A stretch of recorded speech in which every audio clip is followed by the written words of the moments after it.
the first thing you want to do is figure out how thick your clay is, your bowl is, so that you know what you have to work with. And that usually starts with figuring out where the thickness starts.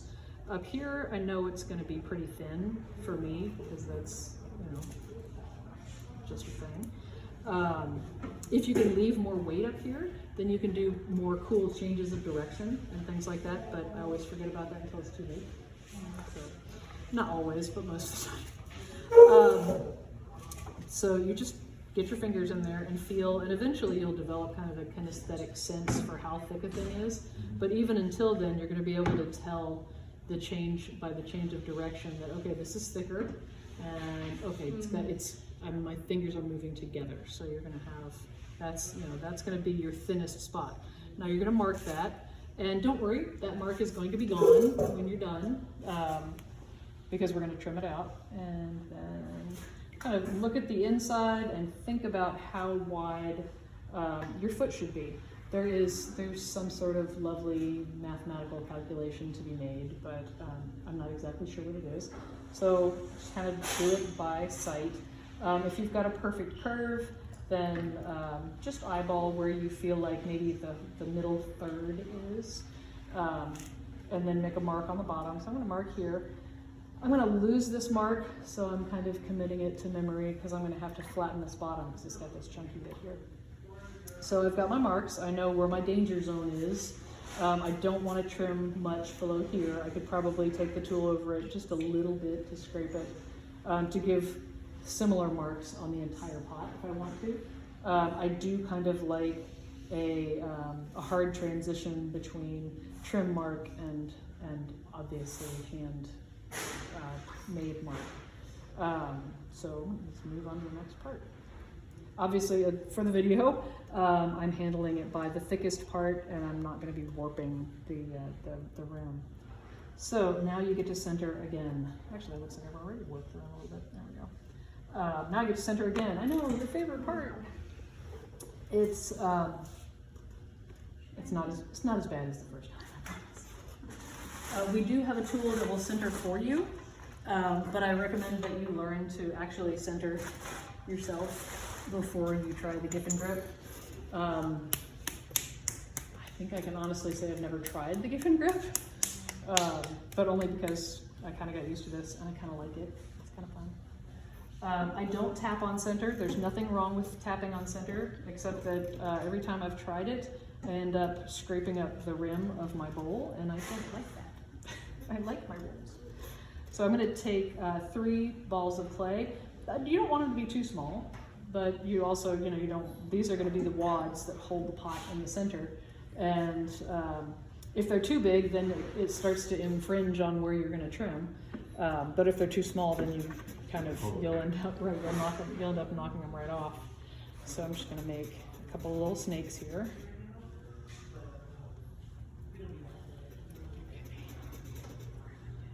There we go.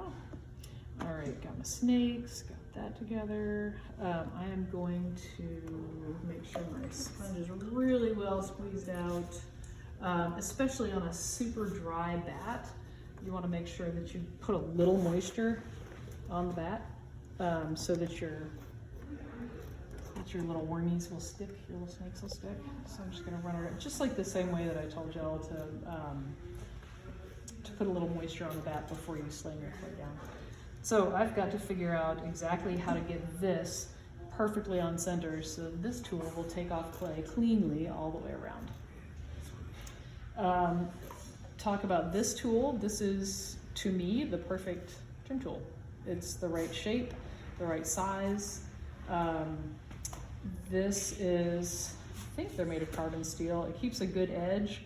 I've had so many of these over the years that I've worn them down to a wire and then the wire snaps. So yes, I like the straight handle. I like this size of handle.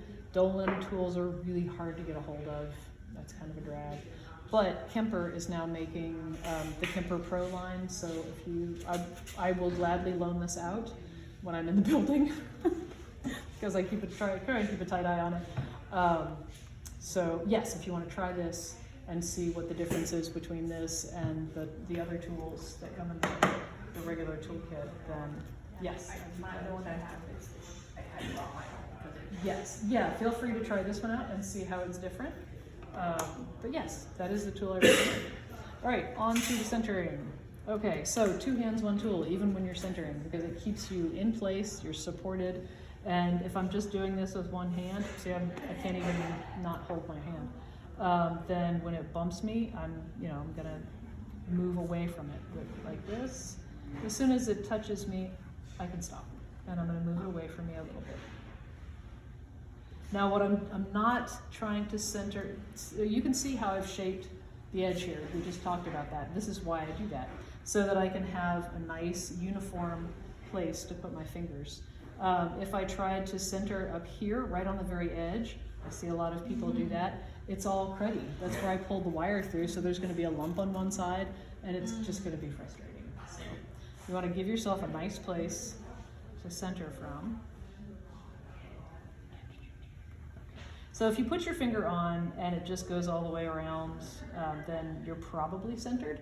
But pull your finger back just a little bit, and then if you find that it bumps you in one spot, push it away from you. There are days when centering just doesn't happen, and then I put them back in the damp box and come at them again the next day, because it's not the clay, it's me.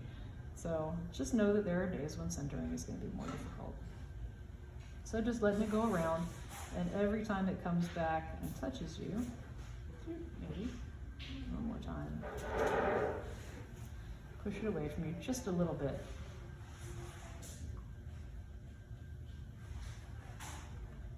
And sometimes you'll need to let it go around a couple of times to make sure that that's actually touching you. Now there is also a technique of trimming where you're not fully centered. And that is so, to me, it is the biggest clay joke. I love it. It cracks me up every time, because you'll have a perfectly formed bowl or plate or other piece, and you flip it over, and the foot is over here.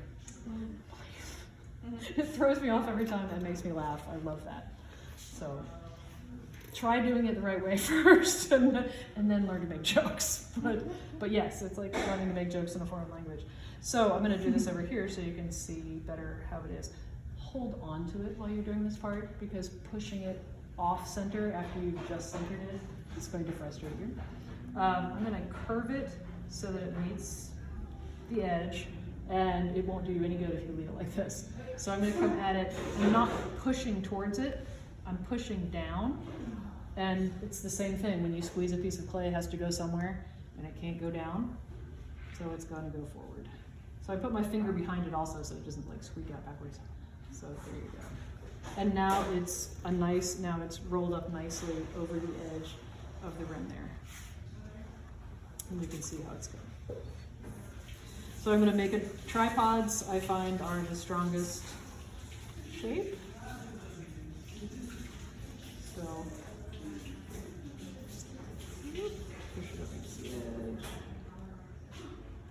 And you can reuse your snakes a couple of times until they start to not want to stick to the bat, and then you just toss them in your replane. Okay, so I've got this big chunk here, and I could come at it like this and try and take it off, but I don't know if you can see here, but every time I come over the bump, I'm going to dip a little lower. I've already started to create a little bit of a dip. So if you think about it, when you come up, then you're going to come down with a little more pressure. And you're trying not to, but you're still going to make a dip every time. So, cool technique. Come in with the point of your tool, whichever one you've got. You can even use a little kind of flat, triangle-y shaped tool, like that guy. Yeah, you can use that little pointy edge. So whatever the pointiest tool you've got, and come across like this, and just make a spiral towards the inside. And the bottom of that spiral should be flat.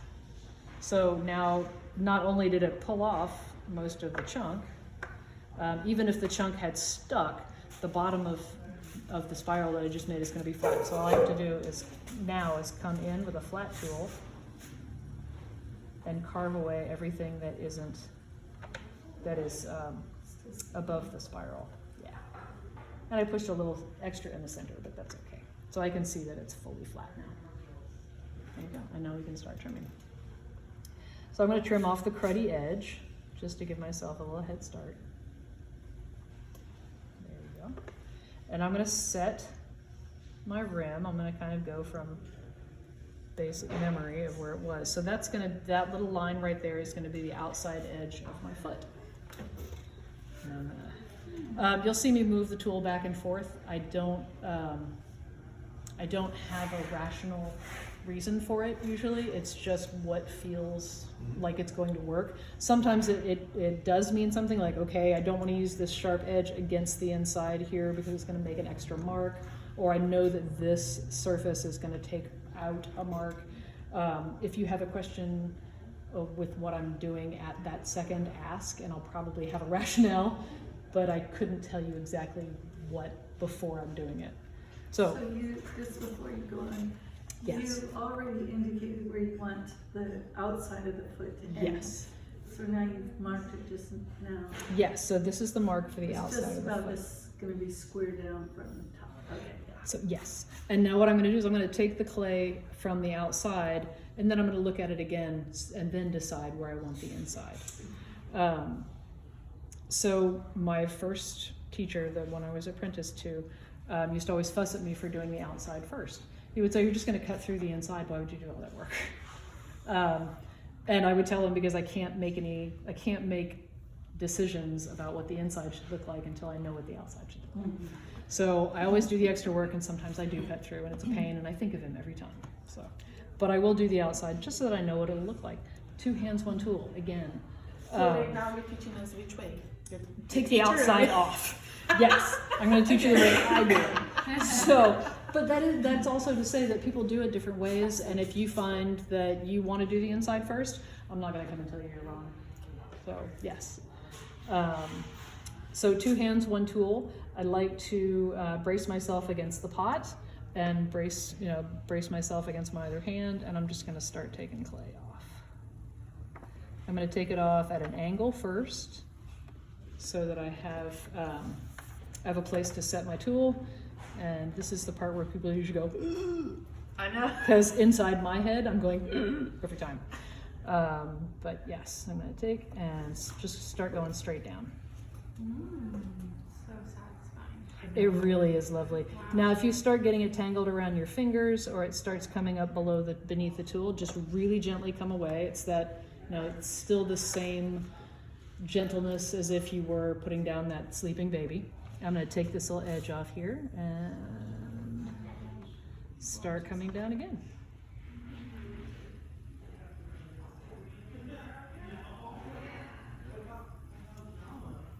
All right. Okay, so now I know that the inside curve of this bowl is a pretty continuous curve. So I can look at the outside and look at the mark that I've made for where it's going to get thin, and I've got a pretty good idea of the curve that I can make. I may not decide to make that curve. I could make this flat up to the bottom, up to the rim, or not rim, up to the foot, and I love that. It looks really cool. But I don't think I have enough clay in here to do that. So I'm just going to make it a rounded bowl this time. So I just keep taking out the edges and bringing it down a little bit further. Okay. Now I think I could probably round it out some, go to the danger line and start rounding it towards the foot.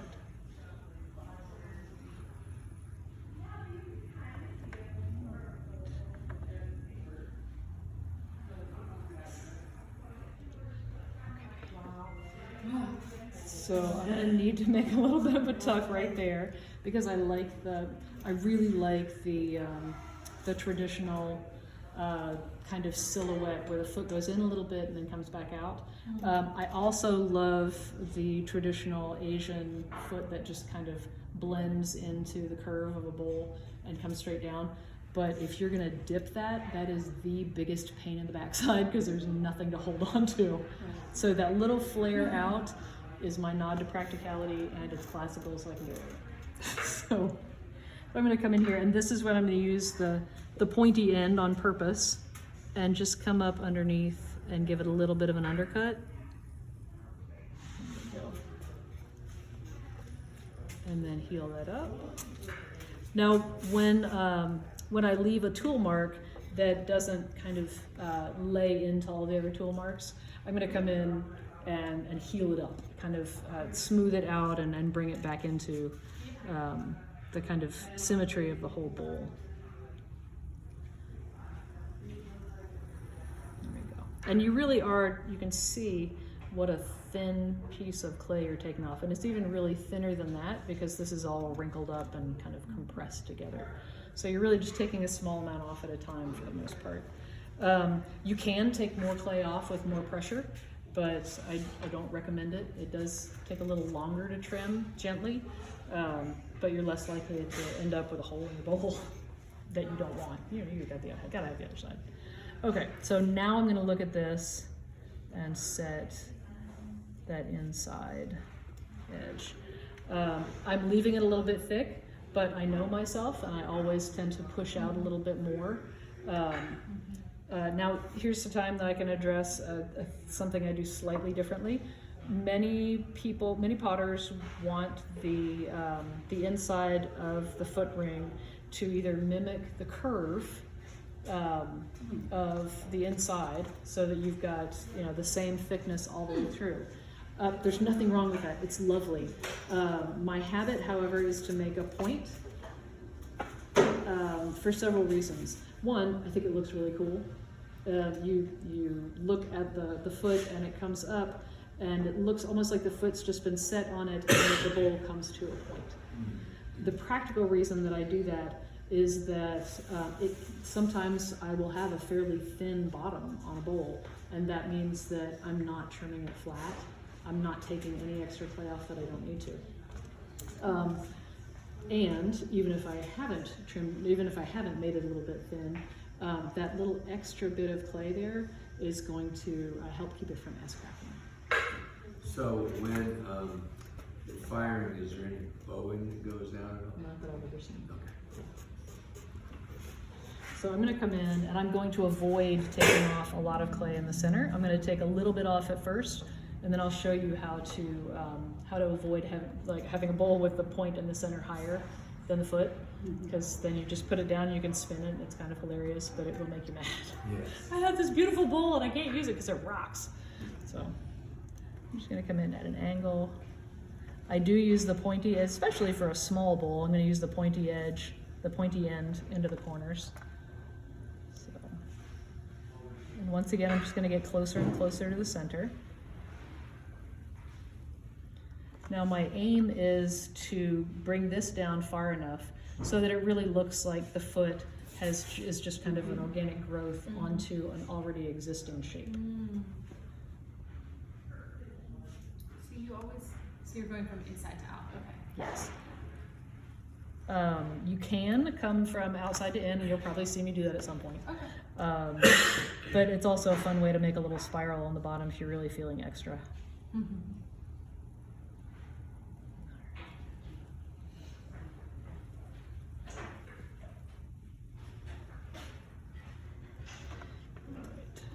Okay, so I'm gonna need to shape that little.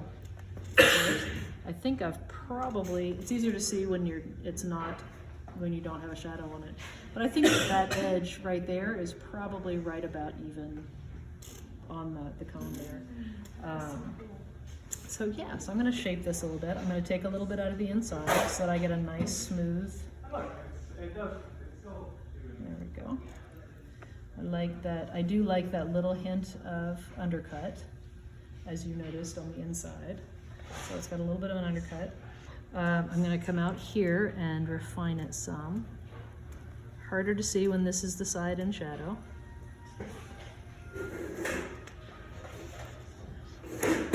So I'm going to keep moving back and forth so that I can see what it looks like without shadow. But you can see I'm still 2 hands, 1 tool. Just gonna bring that in. There we go. And a little bit more, just a little bit. Because I know that I'm going to need just a little bit. Okay. All right, now, one of the things you can, this is definitely not done, but one of the things you can do to see if the bowl is the shape that you want, if you've got the right contour, is to take a small bat or other, piece of wearboard and put it on top. So if you look at it like this, even if you come to the side, you're like, okay, it's a bowl, but when you put this on top of it, now look and see how different that looks. When you give it that visual stop, then you can really see the curve. And it really, it's like setting it on a table. Can you, well, maybe we haven't been in class long enough for you to know exactly what's missing right now. So see that. what I'm missing is a little shadow under the bottom. So if you look at it, the bowl meets the bat flat. There's no shadow, there's no bevel, there's no nothing. To me, that's a little unfinished. So what I'm gonna do is come in here and I'm gonna give it a little bit of a bevel.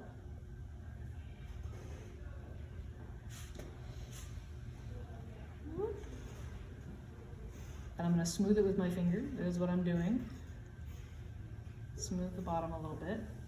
And now I'm gonna give a tiny bevel on the inside just to make it tidy and so that they reflect each other. And the smoothing with the finger really helps a lot. There we go.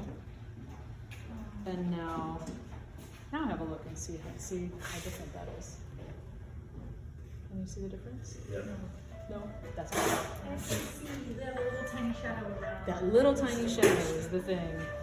All right, so let me, I'm gonna take one last pass over it with the tool to kind of even out. I'm trying to take my snakes off and be brave. Oh, and then I have to show you the how to keep it from going, how to keep it from rock and rolling. So I'm just gonna take one last really slow, gentle pass over the outside to take out some of the trimming lines. I'm gonna stop right about the danger zone because I do want to have that slight difference. Okay, and now here's how you keep it from rocking and rolling. Take flat tool and roll it over the bottom. If it bumps, then your point is too deep. Then your point is too high and you have to take off a little bit. So now I think I'm ready to flip it over. Oh yeah. Oh my god! There you go. Hug it! So, and now you want to be really gentle with it because you've taken away all the